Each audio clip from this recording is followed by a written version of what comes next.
Hello বন্ধুরা, চুমকির রান্নাঘরে সকলকে স্বাগত। চলে এসেছি আবারও নতুন ভিডিও নিয়ে। আজকে রান্না করব শিম বেগুন দিয়ে পালং শাক। তো বেগুন শিমগুলোকে ধুয়ে কেটে নিয়েছি ছোট ছোট করে। কড়াইতে তেল গরম হয়ে গেছে, শিম বেগুনগুলোকে দিয়ে ভালো করে নেড়ে চেড়ে ভেজে নেব। শিম বেগুনগুলো যখন ভাজা হবে তখন চুলার আঁচটা মিডিয়াম টু লোতে রেখে ভাজবো, তাতে সবজির গুণাগুণটাও ভালো থাকে এবং টেস্টও খুব ভালো আসে। তার থেকেও বেশি ভালো থাকে সবজির কালারগুলো। এভাবে আমি বারবার উল্টে পাল্টে দেব, যাতে সমানভাবে সবজিগুলো ভাজা হয়।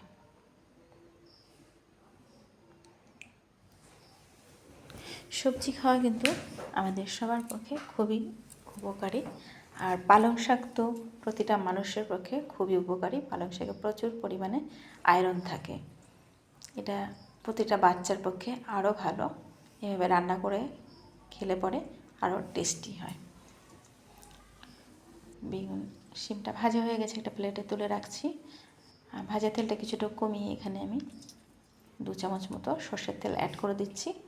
অ্যাড করে দিচ্ছি 2টো শুকনো লঙ্কা, 1/2 চামচ কালো জিরে, আর টমেটো, আদা, রসুন, পেঁয়াজের পেস্ট এখানে 1.5 চামচ মতো দিয়ে দিচ্ছি চিড়ে রাখা কাঁচা লঙ্কা,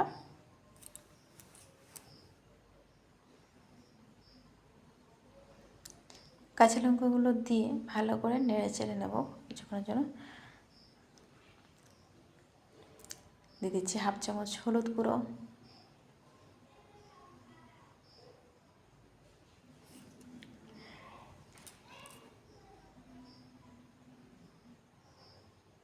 মশলার কাঁচা গন্ধটা যতক্ষণ না যাবে ততক্ষণ ভালো করে নেড়ে চেড়ে নিতে হবে, মশলাটা যেন নিচে লেগে না যায়। মশলাটা যত নেড়ে চেড়ে ভাজবেন ততই মশলার টেস্ট এবং গন্ধ দুটোই ভালো থাকে। কাঁচা গন্ধ চলে গেলে এখানে ভেজে রাখা শিম বেগুনগুলো দিয়ে দেব, দিয়ে মশলার সাথে ভালো করে মাখিয়ে নেব। দিয়ে দিচ্ছি পরিমাণ মতো নুন,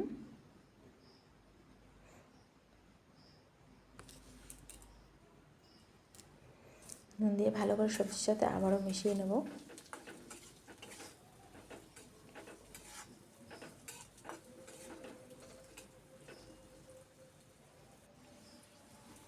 এই পর্যায়ে দিয়ে দেবো কেটে রাখা পালং শাক।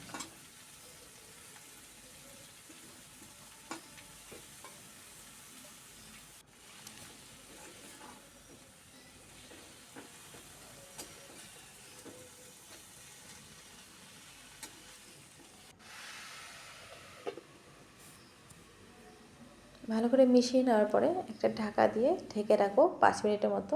5 মিনিট পরে দেখে নেব সবজিটা সেদ্ধ হয়েছে কিনা, শাকটা নরম হয়েছে কিনা। ততক্ষণে আমি বাদামটা ভেজে আধ ভাঙা করে নিয়েছি। সবজিগুলো সেদ্ধ হয়ে গেছে, শাকটাও ভালো নরম হয়ে গেছে। এই পর্যায়ে বাদামগুলো দিয়ে আবারও ভালো করে সবজির সাথে শাকের সাথে মিশিয়ে দিচ্ছি। দিয়ে দিচ্ছি 1/2 চামচ চিনি। চিনিটা এখানে আমি অ্যাড করছি, শাকের টঙ্কা ভাবটা চলে যাবে বা খাড় ভাব থাকে যে শাকের, সেটা চলে যাবে। এটা কিন্তু আমার বাড়িতে লাগানো শাক নয়, এটা বাজার থেকে কিনে আনা শাক। তাই এই শাকগুলো সার দিয়ে তৈরি হয় বলে শাকের টেস্টটা থাকে না। তাই চিনিটা লাস্টে নামানোর আগে দিলে পরে শাকের স্বাদটা আরও বেশি আসে, খেতে ভালো লাগে, তাই চিনিটা ব্যবহার করছি। বন্ধুরা, আজকের শাকের রেসিপিটা তোমাদের কেমন লাগলো অবশ্যই জানিও। আবারও নতুন ভিডিও নিয়ে দেখাবে। ততক্ষণ সকালে ভালো থাকেন, আর নতুন নতুন ভিডিও পেতে আমার চ্যানেলটিকে সাবস্ক্রাইব করে দিয়ে আমার পাশে থাকবেন এবং বেল আইকনটি প্রেস করে রাখবেন, যাতে আরও নতুন নতুন ভিডিও পেতে পারেন।